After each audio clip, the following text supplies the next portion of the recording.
وعلیکم ورحمۃ اللہ وبرکاتہ۔ ناظرین، آپ نے دیکھنا شروع کر دیا ہے فکر و نظر پر دن بھر کی 10 بڑی اور اہم خبریں۔ آئیے تمام خبروں پر نظر ڈالتے ہیں۔ سپریم کورٹ نے جمعہ کو بہار میں ذات پات کی بنیاد پر مردم شماری کو چیلنج کرنے والی عرضی پر سماعت کرنے سے انکار کر دیا۔ وہیں عرضی گزار کو پہلے پٹنہ ہائی کورٹ سے رجوع کرنے کی ہدایت دی گئی ہے۔ بھارت جوڑو یاترا آج صبح جموں کے شہر کٹھوعہ کے کوٹلی موڑ سے شروع ہوئی، جس میں راہل گاندھی، شیو سینا لیڈر سنجے راوت اور دیگر لیڈران پیدل چل رہے تھے۔ لکھن پور گزشتہ روز راہل گاندھی نے مہاراجہ گلاب سنگھ کے مجسمے کے قریب ایک عوامی اجلاس سے خطاب کیا۔ مجمع میں عوام کی بڑی تعداد موجود تھی۔ اسی دوران انہوں نے جموں کشمیر کے عوام سے کہا کہ وہ بھارت کو بچانے کے لیے ان کے ساتھ چلیں۔ وہ جموں کشمیر کے لوگوں کا دکھ بانٹنے یہاں پہنچے ہیں۔ سپریم کورٹ مسلمانوں میں تعداد ازدواج اور نکاح حلالہ کے دستور جواز کو چیلنج کرنے والی درخواستوں کی سماعت کے لیے 5 ججوں پر مشتمل آئینی بینچ تشکیل دے گا۔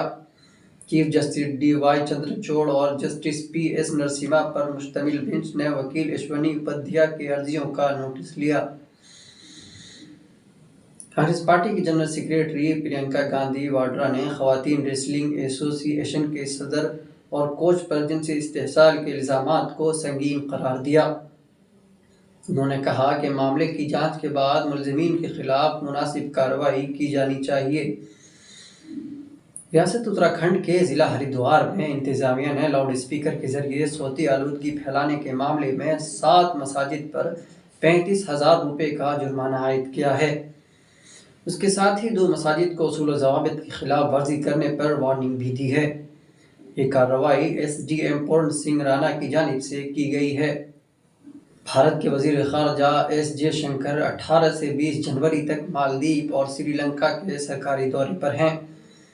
مالدیپ کے وزیر خارجہ ایس جے شنکر کولمبو پہنچے، جہاں انہوں نے صدر رانیل وکرما سنگھ سے ملاقات کی اور کہا کہ بھارت سری لنکا کے ساتھ کھڑا رہے گا۔ پاکستان کی وزیر حنا ربانی کھر کا کہنا ہے کہ انتخابات جیتنے کی خواہش کو ایک طرف چھوڑ کر اگر دونوں ممالک کے درمیان امن قائم کیا جائے تو مسئلہ حل ہو سکتا ہے، لیکن انہیں وزیر اعظم نریندر مودی میں ایسی خوبی نظر نہیں آ رہی، جبکہ ان کے پیش رو منموہن سنگھ اور اٹل بہاری واجپئی میں یہ خوبی نظر آتی تھی۔ فلسطینی صدر محمود عباس نے امریکی حکومت پر زور دیا ہے کہ وہ بروقت فلسطینیوں کے خلاف نئی اسرائیل حکومت کی جارحیت کو روکنے کے لیے مداخلت کرے۔ ٹاٹا پاور اپنے صارفین کے لیے مختلف مسائل حل کرنے کے لیے 22 جنوری کو ایک خصوصی لوک عدالت کا اہتمام کرے گا۔ دہلی کے جنتر منتر پر پہلوانوں کا احتجاج جاری ہے۔ دراصل پہلوانوں نے WFI کے صدر برج بھوشن سنگھ پر نوجوان کھلاڑیوں کے ساتھ جنسی ہراسانی کا الزام عائد کیا ہے۔